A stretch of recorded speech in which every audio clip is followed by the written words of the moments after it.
हम सब जानते हैं 12 मार्च 2021 से प्रधानमंत्री मोदी जी ने आजादी के अमृत महोत्सव का शुभारंभ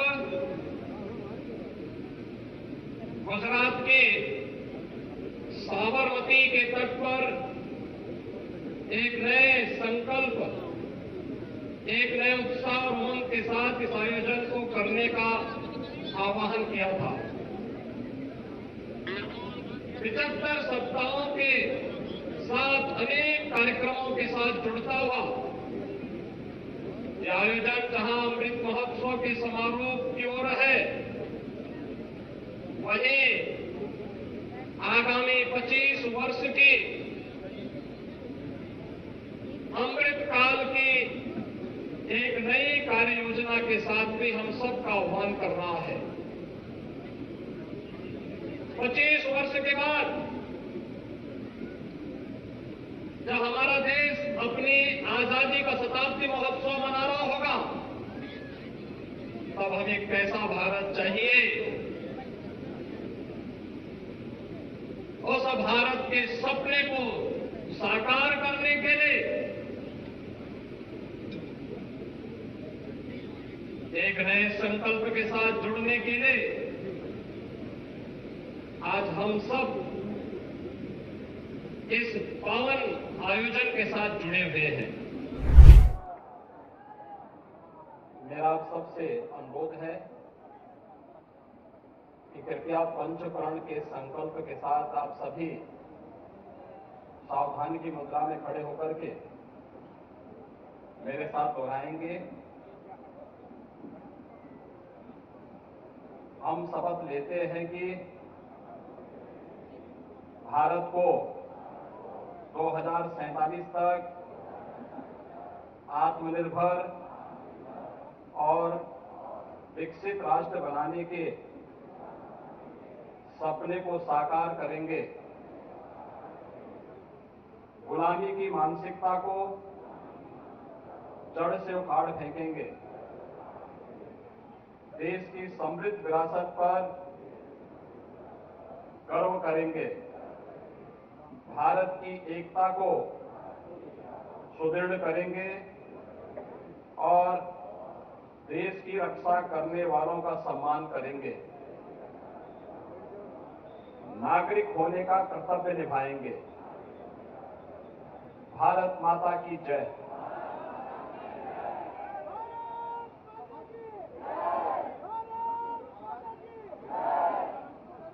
देश की स्वाधीनता के आज के इस समारोह में मंच पर उपस्थित माननीय सभापति विधान परिषद कुंवर मानवेंद्र प्रताप सिंह जी, प्रदेश सरकार में उप मुख्यमंत्री श्री ब्रजेश पाठक जी,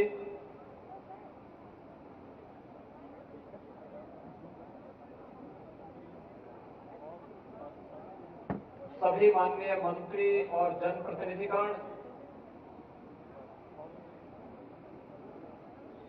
प्रदेश के मुख्य सचिव श्री दुर्गा शंकर मिश्र जी, पुलिस महानिदेशक श्री विजय कुमार जी,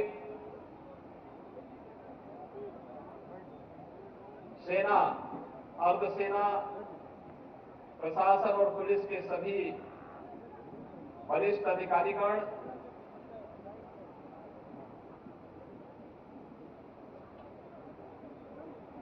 आज के इस समारोह में भारत माता के उन महान सपूतों के परिजन जिन्होंने अपने आप को देश की आजादी या स्वतंत्र भारत की सीमाओं की रक्षा करते हुए अपने आप को बलिदान किया, उन वीर परिवारों के सभी सम्मानित सदस्यगण,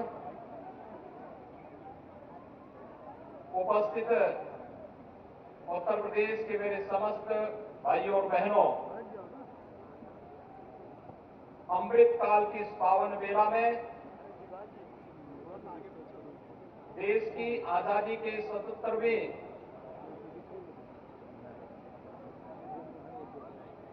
पावन जयंती के अवसर पर मैं पूरे प्रदेशवासियों को हृदय से बधाई देता हूं।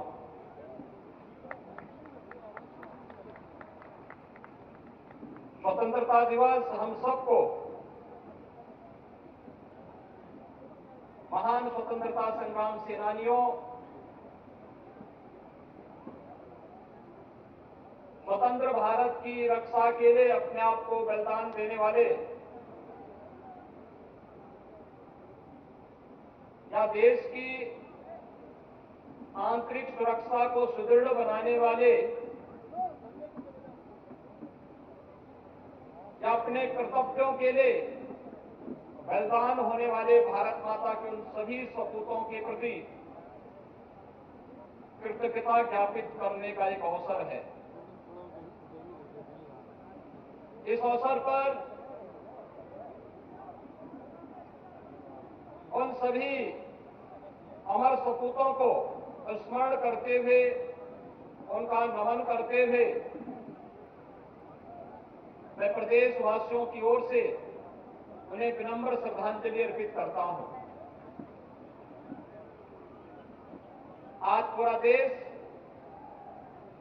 अपनी आजादी की 77वीं वर्षगांठ मना रहा है। यह आजादी के अमृत काल का प्रथम आयोजन है। हम सब जानते हैं 12 मार्च 2021 से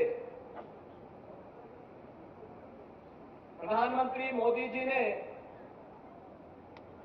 आजादी के अमृत महोत्सव का शुभारंभ गुजरात के साबरमती के तट पर एक नए संकल्प, एक नए उत्साह और उमंग के साथ इस आयोजन को करने का आह्वान किया था। 75 सप्ताहों के साथ अनेक कार्यक्रमों के साथ जुड़ता हुआ यह आयोजन जहां अमृत महोत्सव के समारोह की ओर है, वहीं आगामी 25 वर्ष की अमृत काल की एक नई कार्य योजना के साथ भी हम सबका आह्वान कर रहा है। 25 वर्ष के बाद जब हमारा देश अपनी आजादी का शताब्दी महोत्सव मना रहा होगा, तब हमें कैसा भारत चाहिए? उस भारत के सपने को साकार करने के लिए एक नए संकल्प के साथ जुड़ने के लिए आज हम सब इस पावन आयोजन के साथ जुड़े हुए हैं। आपने देखा होगा अभी यहां पर कुछ देर पूर्व एक भारत श्रेष्ठ भारत का एक सांस्कृतिक कार्यक्रम उत्तर प्रदेश संस्कृति विभाग ने यहां पर आयोजित किया। उत्तर प्रदेश के अलग अलग भागों से आए हुए कलाकारों के साथ ही देश के भी अलग अलग क्षेत्रों से आए हुए कलाकारों ने, सिक्किम से भी आए थे और गुजरात से भी आए थे। इन कलाकारों ने एक भारत श्रेष्ठ भारत के प्रधानमंत्री जी के संकल्प के साथ जुड़ते हुए जो एक लघु झांकी हम सबके सामने प्रस्तुत की, उसे वास्तविक व्यवहारिक धरातल पर उतारने के इस कार्यक्रम के साथ हम सबको जुड़ना होगा। इसके लिए पंचप्रण का यह संकल्प, जिस पंचप्रण के संकल्प के साथ भारत माता के महान सपूतों ने अपने आप को बलिदान किया था, उन वीर परिवारों को भी आपने देखा होगा मंच पे सम्मानित किया गया। देश के अंदर अलग अलग युद्धों में देश की सुरक्षा के लिए अपना बलिदान करने वाले उन परिवार के या उन जवानों को सम्मान अभी यहां पर किया गया, और ये सम्मान आज पूरे देश के अंदर हर एक समारोह में हो रहे हैं। उत्तर प्रदेश के सभी 75 जनपदों में, सभी 58,000 ग्राम पंचायतों में, सभी 762 नगर निकायों में ये आयोजन उसी रूप में संपन्न हो रहे हैं। हर व्यक्ति के मन में इस बात की अनुभूति होनी चाहिए कि मैंने अपने कर्तव्यों का निर्वहन किया तो मेरी वर्तमान और भावी पीढ़ी मुझे सम्मानित करेगी, और ये अपनी भावी पीढ़ी के द्वारा किया गया एक सम्मान मंच पर आपने देखा होगा उन वीर परिवारों का या उन वीरों का जिन्होंने अलग अलग युद्धों में भारत की विजय के लिए योगदान दिया, या जिन परिवारों ने अपने आप को बलिदान किया, उनके सदस्यों ने अभी यहां पर ये सम्मान भी लिया। मैं इस अवसर पर इनका हृदय से अभिनंदन करता हूं। भाइयों बहनों, आज हम सब एक नए भारत का दर्शन कर रहे हैं। हम सब जानते हैं हमारे संस्कार हमें सदैव से माता भूमि पुत्रोहम प्रतिज्ञा के भाव के साथ जोड़ते रहे हैं। हमने कभी भी धरती को केवल जमीन का एक टुकड़ा नहीं माना है। इस धरती को हमने अपनी मां के रूप में सम्मान दिया है, और धरती को माता के रूप में सम्मान देकर के उसके प्रति जो कुछ भी अभिष्ट है, जो कुछ भी अच्छा है, वह कर गुजरने की तमन्ना के साथ हर भारतवासी कार्य करता है। यही कारण है हजारों हजार वर्ष की इस विरासत पर हम गौरव की अनुभूति करते हैं। यही कारण है इन कार्यक्रमों को आगे बढ़ाने में हर भारतवासी गौरव की अनुभूति करता है। यही कारण है कि अनेकता में एकता के दर्शन भारत के अंदर होते हैं। यही कारण है रूप रंग वेशभूषा खान पान सब कुछ अलग अलग होते हुए भी भारत के प्रति और इस मातृभूमि के प्रति हमारी भाव और हमारी भंगिमाएं एक जैसी हैं। कोई हमें उससे अलग नहीं कर सकता। हर भारतवासी उत्तर का हो या दक्षिण का, पूरब का हो या पश्चिम का, किसी भी जाति मत और मजहब का है, वह पहले भारत माता को सर्वोपरि मान करके अपनी जाति, अपने मत, अपने मजहब, अपनी उपासना विधि को सेकेंडरी रखता। उसके लिए प्राथमिकता जाति मत और मजहब नहीं, उसकी उपासना विधि नहीं, उसकी पहली प्राथमिकता भारत माता होती है, अपना देश होता है। और जब इस भाव के साथ पूरे भारतवासी कार्य करते हैं तो याद करिए कि तमिलनाडु का मैं भी जन्मा एक जवान भारत की उत्तर की सीमा की रक्षा करते हुए अपने आप को बलिदान होने पर गौरव की अनुभूति करता है कि मैं मातृभूमि के लिए अपने इस ऋण को चुकाने के लिए अपने आप को समर्पित होऊंगा। या फिर जब देश के अंदर किसी भी कोने में कभी कोई उपद्रव खड़ा हुआ हो तो भारत के किसी भी कोने के जवान की जब वहां जिम्मेदारी दी गई, कोई ड्यूटी लगाई गई, उसने अपने आप को बलिदान होने में कोई संकोच नहीं किया, लेकिन उपद्रव को भारत की धरती से पूरी तरह समाप्त करेंगे इस संकल्प के साथ वो जुड़ा है। ये भाव, ये भंगिमा हर जगह हर अवसर पर हम सबको देखने को मिलती है। यही कारण है हजारों वर्ष पहले केरल में जन्मा एक सन्यासी आदि शंकर के रूप में भारत के 4 कोनों में 4 पीठों की स्थापना कर पाया। ये भारत की उस सांस्कृतिक एकता के दर्शन हम सबको कराता है जिसके बारे में प्रधानमंत्री जी ने कहा, विरासत पर गौरव की अनुभूति। विरासत विरासत की रक्षा करना हर भारतीय का दायित्व है।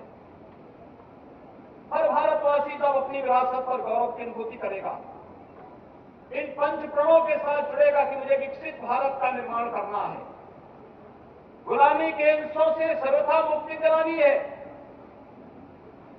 एक और एकीकरण के लिए कार्य करना है, लेकिन इन सब की सबसे अंतर्निहित ताकत है, वह है नागरिक कर्तव्य। तो व्यक्ति जिस क्षेत्र में है, अगर वह अपने दायित्वों का ईमानदारी पूर्वक निर्वहन कर रहा है, इसका मतलब है कि वह व्यक्ति अपने क्षेत्र में जो सर्वश्रेष्ठ है वह करने का प्रयास कर रहा है। और हम लोगों ने देखा होगा, लगातार भारत आज एक नए भारत के दर्शन के रूप में हम सबको आगे बढ़ा रहा है। यह देश अपनी आजादी का अमृत महोत्सव के प्रथम अमृत काल के प्रथम वर्ष में प्रवेश किया। अब भारत दुनिया की 5वीं बड़ी अर्थव्यवस्था बनता है। तब भारत G20 के उन 20 देशों के समूह की अध्यक्षता कर रहा है, जिनके बारे में कहा जाता है G20 के देश दुनिया की 65% आबादी जहां निवास करती है, दुनिया के 80% संसाधनों पर जिनका एकाधिकार है, दुनिया के 85% GDP पर जिनका अधिकार है और 90% से अधिक पेटेंट पर जिन देशों का अधिकार है, वह है G20 के समूह देश। दुनिया का हर विकसित देश इस G20 के साथ जुड़ा, इस समूह के साथ जुड़ा है। और ये हम भारतवासी के लिए गौरव की अनुभूति है, करने का अवसर है कि वर्तमान में आजादी के अमृत काल के प्रथम वर्ष में भारत G20 के समूह देशों की अध्यक्षता प्रधानमंत्री मोदी जी के नेतृत्व में कर रहा है। और पूरे देश के अंदर अलग अलग समूह के अलग अलग समिट आयोजित हो रहे हैं। उत्तर प्रदेश को भी G20 के 11 समिट 4 महानगरों में आयोजित करने का अवसर प्राप्त हो रहा है। प्रदेश की राजधानी लखनऊ में, देश की सांस्कृतिक राजधानी के रूप में विख्यात काशी वाराणसी में, आगरा और गौतम बुद्ध नगर जनपद में, ये 4 महत्वपूर्ण महानगरों में G20 के 11 समिट आयोजित हो रहे हैं। अलग अलग समय में ये आयोजित हुए हैं। भारत को वैश्विक मंच पर अपनी प्रतिभा को बिखेरने, प्रस्तुत करने का एक अवसर है। ये नया भारत हम सबको इस दिशा में आगे बढ़ने के लिए प्रेरित कर रहा है। भाइयों बहनों, हम सब ने इस बात को देखा है। पिछले 9 वर्ष में भारत में जो यात्रा प्रारंभ की है, वह सचमुच हर भारतवासी को विकसित भारत के संकल्प के साथ जोड़ता है। और भारत की जो शानदार यात्रा 9 वर्षों की है,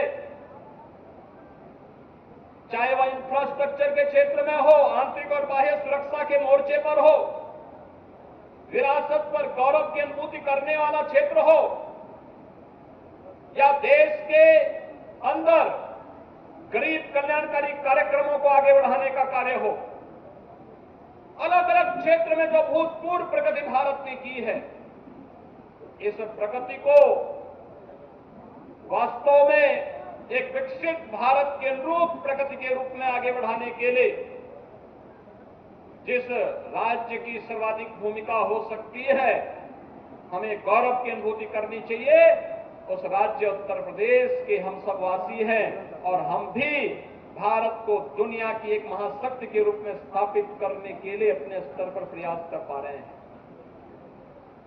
पिछले 6 वर्ष के अंदर उत्तर प्रदेश ने प्रधानमंत्री मोदी जी के नेतृत्व में जिस यात्रा को प्रारंभ किया है, वह पूरे प्रदेशवासियों के सामने है। हर प्रदेशवासी आज इस बात को जानता है। आज हमारे सामने पहचान का संकट नहीं है, पहचान का संकट हमारे सामने नहीं है।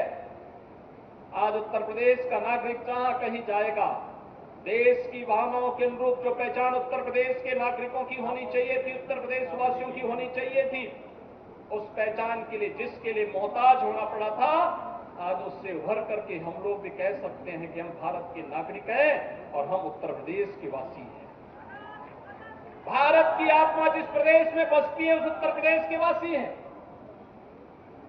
इसके लिए परिश्रम करना पड़ता है, परिश्रम की एक नई पराकाष्ठा के साथ आगे बढ़ना पड़ता है, ईमानदारी के साथ प्रक्रियाओं को जोड़ने का एक कार्यक्रम आगे बढ़ाया जाता है और उसी का परिणाम हम सबके सामने आज देखने को मिलता है। आज प्रदेश में कानून और व्यवस्था की बेहतर स्थिति, सुरक्षा का एक बेहतर वातावरण उत्तर प्रदेश के परसेप्शन को आगे बढ़ाया है। उत्तर प्रदेश को सुरक्षा के इस बेहतर माहौल को देने वाले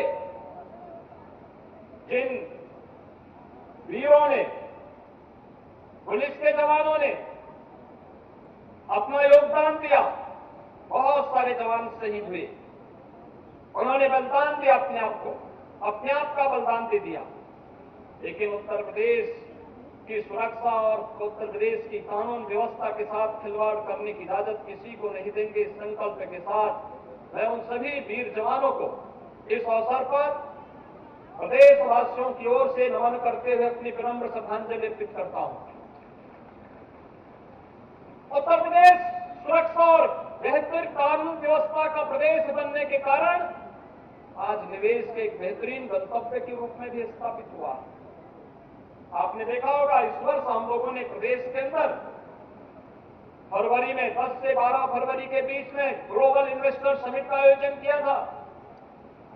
जिस उत्तर प्रदेश में लोग आना नहीं चाहते थे, जिस उत्तर प्रदेश के बारे में मान्यता थी कि यहां लोगों में विकास की कोई सोच नहीं, उसी उत्तर प्रदेश में एक नहीं, दो नहीं, बल्कि अब 36 लाख करोड़ रुपए के निवेश के प्रस्ताव प्राप्त होते हैं। भाइयों बहनों, 36 लाख करोड़ का मतलब जमीनी धरातल पर जब निवेश नीचे उतरेगा, 1 करोड़ नौजवानों को नौकरी की गारंटी देगा, 1 करोड़ नौजवानों के लिए नौकरी और रोजगार की गारंटी देने वाला होगा। इसके लिए उत्तर प्रदेश सरकार ने तमाम कार्यक्रम आगे बढ़ाए। उत्तर प्रदेश का नौजवान तकनीकी दृष्टि से सक्षम हो सके, 2 करोड़ नौजवानों को टैबलेट और स्मार्टफोन वितरण की कार्रवाई युद्ध स्तर पर चल रही है। उनके प्रशिक्षण का कार्यक्रम चल रहा है, उनके स्किल डेवलपमेंट के लिए निरंतर प्रयास चल रहे हैं। अलग अलग स्तर पर स्किल डेवलपमेंट के साथ जोड़ने और रोजगार के अवसर को सृजित करने के विभिन्न प्रकार के कार्यक्रम किए जा रहे हैं। भर्ती की प्रक्रिया को ईमानदारी और पारदर्शिता के साथ शिष्टापूर्ण तरीके से लागू करके उत्तर प्रदेश के नौजवानों के लिए अनेक अवसर उपलब्ध करवाए जा रहे हैं। आज उत्तर प्रदेश की भर्ती की प्रक्रिया पर कोई प्रश्न नहीं खड़ा कर सकता। उत्तर प्रदेश के अंदर आज कोई भी व्यक्ति उत्तर प्रदेश के अंदर कानून व्यवस्था पर कोई प्रश्न नहीं खड़ा कर सकता और उत्तर प्रदेश में निवेश करने के लिए देश और दुनिया का हर बड़ा निवेशक आज उत्तर प्रदेश के अंदर निवेश करने के लिए उतावला दिखाई देता है। ग्लोबल इन्वेस्टर समिट उसका एक उदाहरण है। कानून व्यवस्था की बेहतर स्थिति का परिणाम है। उत्तर प्रदेश में हमारे प्रमुख धर्मस्थलों पर पर्यटकों की संख्या बढ़ी है। काशी एक नई काशी के रूप में दुनिया को आकर्षित कर रही है। गत वर्ष वाराणसी में 10 करोड़ श्रद्धालु वहां दर्शन करने के लिए आते हैं। एक नया रिकॉर्ड बनाता है। दुनिया के अंदर, देश के अंदर सर्वाधिक श्रद्धालुओं की संख्या वाला कोई एक महत्वपूर्ण क्षेत्र है, वह काशी बना है। ब्रज क्षेत्र लगभग 6 से 7 करोड़ पर्यटक और श्रद्धालु वहां पर उन पवित्र तीर्थ स्थलों का दर्शन करने के लिए आ रहे हैं। टूरिज्म के एक नए डेस्टिनेशन के रूप में उत्तर प्रदेश के इन स्थलों ने अपनी पहचान बनाई है। दुनिया के अंदर एक नई आभा के साथ उत्तर प्रदेश आगे बढ़ता हुआ दिखाई दे रहा है। आज उत्तर प्रदेश के अंदर पर्यटन के अलग अलग क्षेत्रों में जो कार्य हुआ है वह सभी को अपनी ओर आकर्षित करता है। एक विरासत के सम्मान के साथ जोड़ते हुए 2019 के प्रयागराज कुंभ से प्रारंभ हुई वह यात्रा आज काशी विश्वनाथ धाम हो, ब्रज क्षेत्र हो, अयोध्या धाम हो, विंध्यवासिनी धाम हो या फिर हेरिटेज और इको टूरिज्म के क्षेत्र में आगे बढ़ने का हो, हर एक क्षेत्र में एक नई प्रगति की ओर आगे बढ़ता हुआ अनेक रोजगार की संभावनाओं को आगे बढ़ाने का कार्य भी कर रहा है। उत्तर प्रदेश इंफ्रास्ट्रक्चर के रूप में आज इंफ्रास्ट्रक्चर स्टेट के रूप में जाना जा रहा है। 5 एक्सप्रेसवे के साथ वर्तमान में 13 एक्सप्रेसवे के निर्माण के साथ तेजी के साथ उत्तर प्रदेश आगे बढ़ रहा है। उत्तर प्रदेश के अंदर बेहतरीन इंफ्रास्ट्रक्चर उसको एक नई गति दे रहा है। Uttar Pradesh inter state connectivity को बेहतर करने में सफल हुआ है। एयर कनेक्टिविटी को बेहतर कर रहा है। एक हवाई चप्पल पहनने वाला भी हवाई जहाज की यात्रा कर सकता है। प्रधानमंत्री जी के संकल्प को आगे बढ़ाने में उत्तर प्रदेश राज्य ने अपनी बड़ी महती भूमिका का निर्वहन किया है। आज परिणाम हमारे सामने 2017 तक जिस प्रदेश में 2 एयरपोर्ट क्रियाशील थे, आज उसी प्रदेश में 9 एयरपोर्ट क्रियाशील हैं और इस वर्ष के अंत तक 5 इंटरनेशनल एयरपोर्ट का देश के अग्रणी राज्यों में उत्तर प्रदेश होगा। अयोध्या धाम में इंटरनेशनल एयरपोर्ट और गौतम बुद्ध नगर के जेवर में भी एशिया का सबसे बड़ा एयरपोर्ट का निर्माण वर्तमान में उत्तर प्रदेश के अंदर चल रहा है। 12 नए डोमेस्टिक एयरपोर्ट के साथ भी उत्तर प्रदेश कार्य कर रहा है। उत्तर प्रदेश के बारे में कहा जाता था कि लैंडलॉक्ड स्टेट है, जलमार्ग यहां पे कोई कार्य नहीं कर पाएगा, लेकिन भारत सरकार के साथ मिलकर के लैंड वाटरवे, देश का नंबर 1 वाटरवे वाराणसी हल्दिया के बीच में प्रारंभ हो चुका है और उत्तर प्रदेश सरकार ने वाटरवे की इन संभावनाओं को आगे बढ़ाते हुए प्रदेश के अंदर इनलैंड वाटरवे अथॉरिटी के गठन की प्रक्रिया को आगे बढ़ाया है। हम हर उस नदी के अंदर जहां पर चाहे उसे नदियों को चैनलाइज करना हो या ड्रेजिंग के माध्यम से जल मार्गों की सुविधा को विकसित करना हो, हम इस पर पूरी तत्परता के साथ कार्य करते हुए भारत सरकार के साथ कदम से कदम मिलाकर के इस कार्यक्रम को आगे बढ़ाने का कार्य करेंगे। भाइयों बहनों, उत्तर प्रदेश अपनी कृषि बाहुल्यता के लिए जाना जाता है। उत्तर प्रदेश के अंदर सर्वाधिक रोजगार देने वाला सेक्टर था, नंबर 1 पर कृषि था, लेकिन उपेक्षा के कारण धीरे धीरे करके अपनी पटरी से उतर चुका था। लोग पलायन कर रहे थे।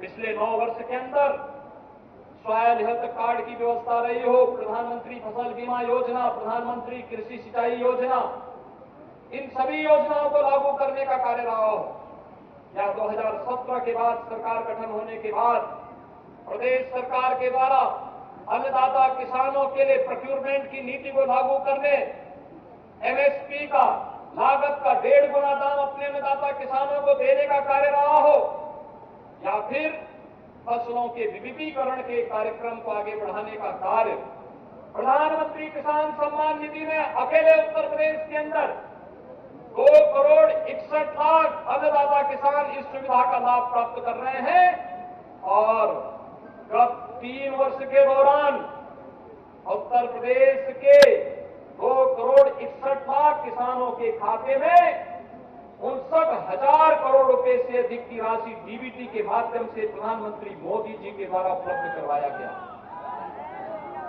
उत्तर प्रदेश अपने अन्नदाता किसानों की समृद्धि के लिए, उनकी खुशहाली के लिए कार्य कर रहा है।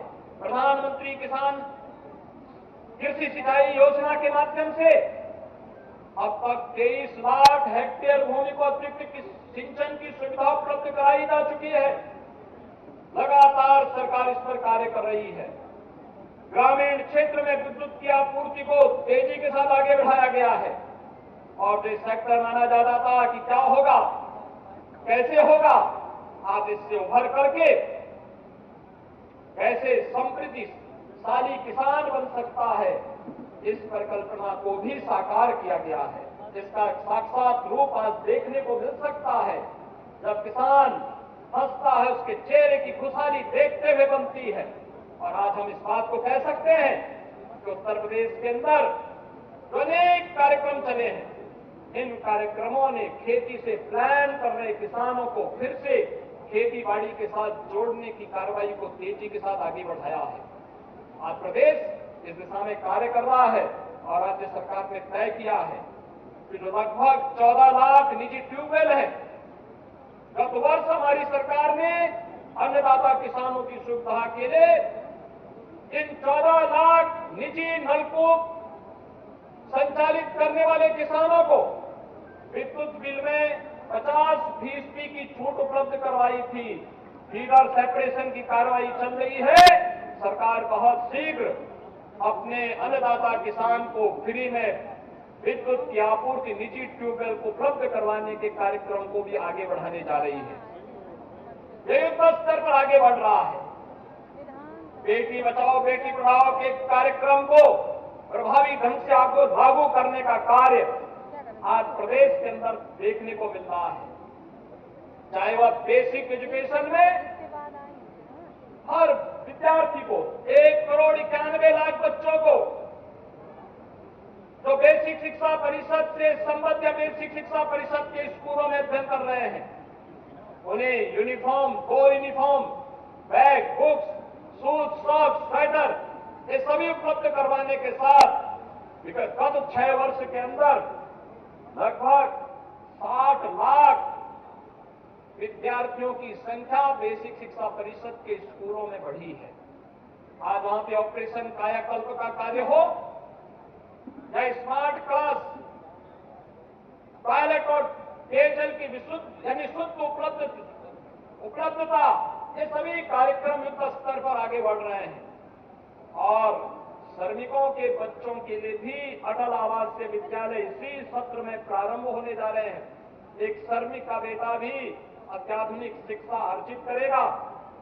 यह अब कल्पना नहीं बल्कि साकार होने जा रहा है। 18 अटल आवासीय विद्यालय रजिस्टर्ड श्रमिकों के बच्चों के लिए। और कोविड कालखंड में जिन बच्चों ने अपने अभिभावकों को खोया है, माता पिता को खोया है, मुख्यमंत्री बाल सेवा योजना के साथ जुड़े हुए बच्चों को भी हम लोग इन विद्यालयों में प्रवेश के साथ जोड़ने जा रहे हैं। लगातार इस प्रक्रिया को आगे बढ़ाने का कार्य माध्यमिक शिक्षा के क्षेत्र हो या उच्च शिक्षा का क्षेत्र, तकनीकी हो या व्यवसायिक शिक्षा, राष्ट्रीय शिक्षा नीति ने एक नई संभावनाओं को जन्म दिया है। और एक अवसर है जब भारत एक बार फिर से दुनिया के अंदर एजुकेशन हब के रूप में अपने आप को स्थापित कर सकता है। ये सदी भारत की सदी हो शिक्षा के क्षेत्र में, इस पर कार्य करने के लिए निरंतर नए प्रयास को आगे बढ़ाने की आवश्यकता है। इसमें तकनीक का उपयोग भी किए जाने की आवश्यकता है। स्वास्थ्य के क्षेत्र में इंसेफ्लाइटिस से त्रस्त होता था यह प्रदेश इस कालखंड में। ये सीजन था, जुलाई से लेकर के नवंबर तक हजारों बच्चे इंसेफ्लाइटिस से कालकलवित होते थे, इसकी चपेट में आते थे, असमय कालकलवित होते थे। और मुझे बताते हुए प्रसन्नता है गत 6 वर्ष के अंदर हुए प्रयासों का परिणाम इंसेफ्लाइटिस से हजारों बच्चे जो कालकलवित होते थे, आज उनको बचाने में सफलता प्राप्त हुई। 98% बीमारी को पूरी तरह नियंत्रित करने और मौत के आंकड़ों को कंट्रोल करने में उत्तर प्रदेश ने सफलता प्राप्त की है। हेल्थ इंफ्रास्ट्रक्चर तेजी के साथ आगे बढ़ा है। 1 डिस्ट्रिक्ट 1 मेडिकल कॉलेज की परिकल्पना साकार हुई है और तेजी के साथ इस क्षेत्र में जहां कार्य हुआ है वहीं हेल्थ एंड वेलनेस सेंटर के माध्यम से भी हेल्थ टूरिज्म को आगे बढ़ाने के लिए प्रदेश सरकार पूरी प्रतिबद्धता के साथ कार्य करते हुए लगातार प्रदेश के अंदर आयुष्मान भारत की योजना हो या मुख्यमंत्री जन आरोग्य योजना, 10 करोड़ परिवारों को 10 करोड़ लोगों को 5 लाख रुपए की स्वास्थ्य बीमा का कवर भी उपलब्ध करवाने का कार्य कर रही है।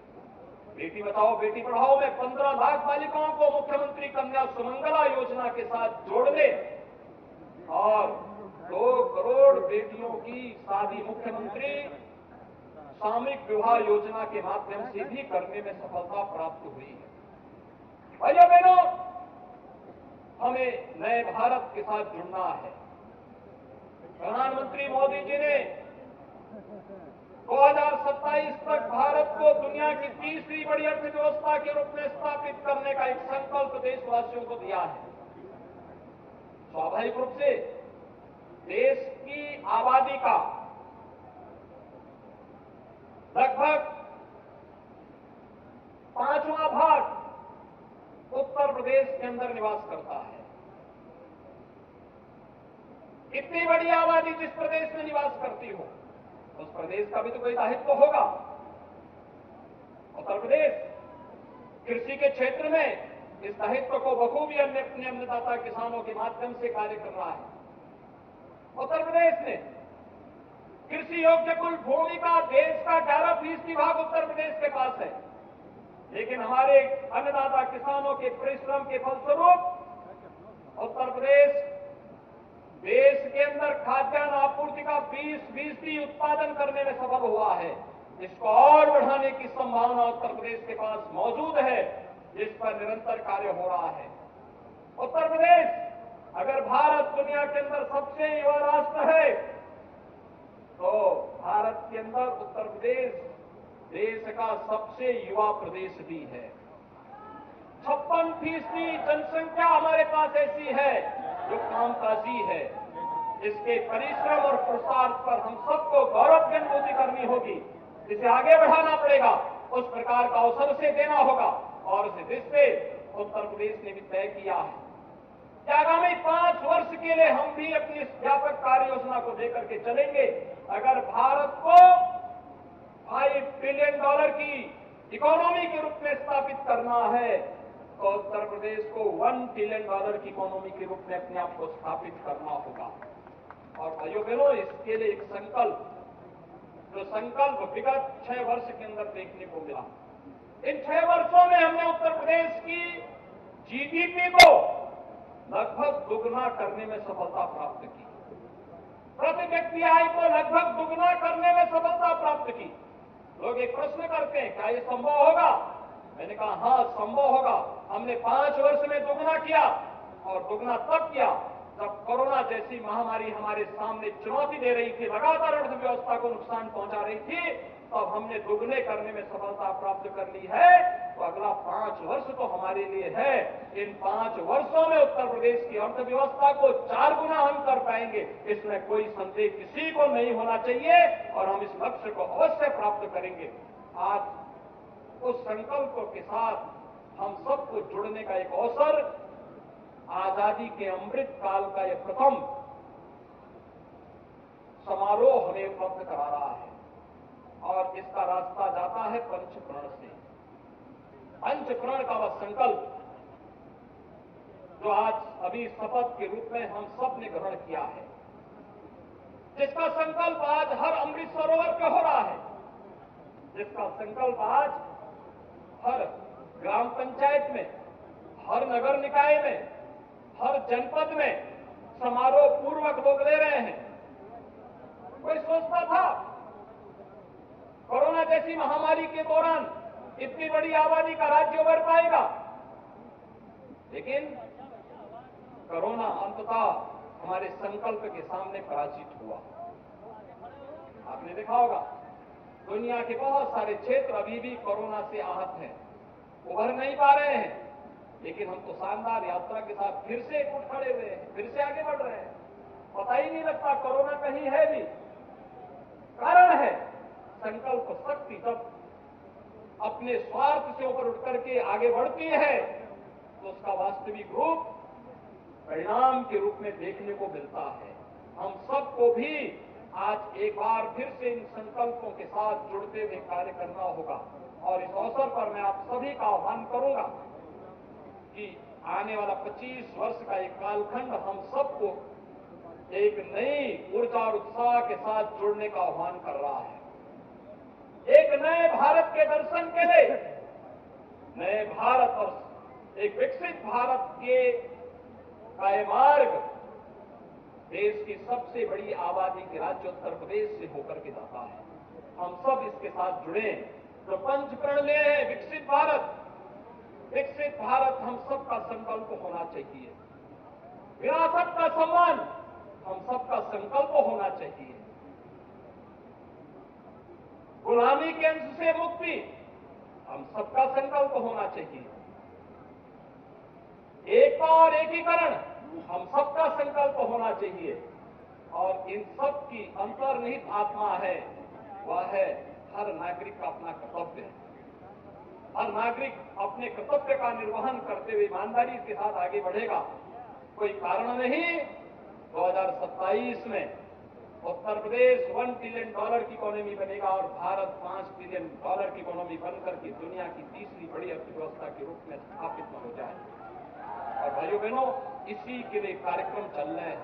हर घर तिरंगा का ये कार्यक्रम आज उत्तर प्रदेश के अंदर करोड़ों घरों पर तिरंगा अपनी आन बान और शान के साथ लहराता हुआ दिखाई दे रहा है। भारत के गौरव का प्रतीक है तिरंगा। देश के वीर शहीदों को के साथ कृतज्ञता ज्ञापित करने का एक अवसर हम सबको प्रदान कर रहा है। हमें नए संकल्पों के साथ आगे बढ़ते हुए एक नए भारत के निर्माण के लिए प्रधानमंत्री मोदी जी के संकल्पों के साथ जुड़ने का एक आह्वान कर रहा है। आजादी के अमृत काल का एक प्रथम वर्ष हम सबको आगामी 25 वर्ष की इस कार्य योजना के साथ जोड़ता है। जब 2047 में भारत अपनी आजादी का शताब्दी महोत्सव मना रहा होगा, तब हम में से हर व्यक्ति गौरव की अनुभूति कर पाए। और वह गौरव की अनुभूति इस बात को लेकर कर पाए कि जब देश आजादी का अमृत महोत्सव मना रहा था, तब उस समारोह के साथ हम भी किसी न किसी रूप में जुड़े हुए थे। और उस समय हम उस समय की पीढ़ी को बोल सकेंगे कि संकल्प हमारा था, ये संकल्प की कार्य योजना हम लोगों ने मिलकर के बनाई थी और ये संकल्प आप साकार होते हुए देख रहे हैं। अब आगामी 100 वर्ष की कार्य योजना उस समय की पीढ़ी बनाए और दुनिया की सबसे बड़ी ताकत के रूप में भारत को स्थापित करने के संकल्प के साथ जुड़ेगा। तो भाइयों बहनों, कोई कारण नहीं, हजारों वर्षों की भारत की यात्रा आगामी 1000 वर्ष की कार्य योजना के साथ आगे बढ़ पाएगी, इसमें कोई संदेह नहीं होना चाहिए। आज के इस अवसर पर मैं एक बार फिर से भारत माता के उन महान सपूतों को, जिन्होंने अपने आप को भारत की सुरक्षा के लिए, भारत की समृद्धि के लिए कर्तव्य के पथ पर अडिग होकर के कार्य करते हुए समर्पित किया, बलिदान दिया, उन सब की स्मृतियों को नमन करते हुए विनम्र श्रद्धांजलि अर्पित करता हूं। प्रदेशवासियों का आह्वान करता हूं कि हम लोग अमृत काल के इस प्रथम वर्ष के संकल्प के साथ जुड़ करके एक समृद्ध और सुरक्षित उत्तर प्रदेश के निर्माण में अपना योगदान देंगे। आप सबको मैं एक बार फिर से अमृत काल की इस बेला में स्वाधीनता दिवस की इस पावन अवसर पर हृदय से बधाई और शुभकामनाएं देता हूं। धन्यवाद। जय हिंद।